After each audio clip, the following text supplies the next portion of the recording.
নেপাললৈ কেৱল ভগ্নাৱশেষ মাত্ৰ দেখাইছোঁ।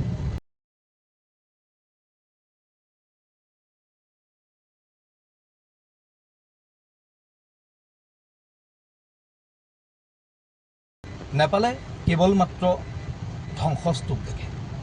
কেতিয়াবা বানপানী, কেতিয়াবা ভূমিকম্প আৰু কেতিয়াবা প্ৰতিবাদত মুহূৰ্তৰ ভিতৰতে ধ্বংস হৈ যায় নেপাল।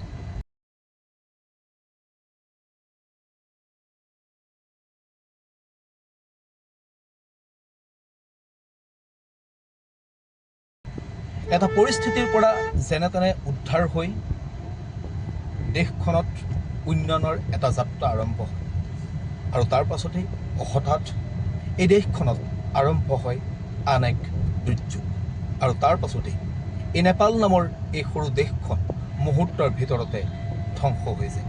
আৰু এয়া কালিৰ ছবি। কোনেও ধৰিবই নোৱাৰিলে।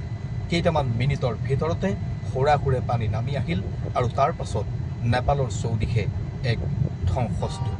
এতিয়ালৈকে নেপালত এই ভয়াৱহ বানত মৃতকৰ সংখ্যাই 160ৰ ঘৰ পাৰ কৰিছে।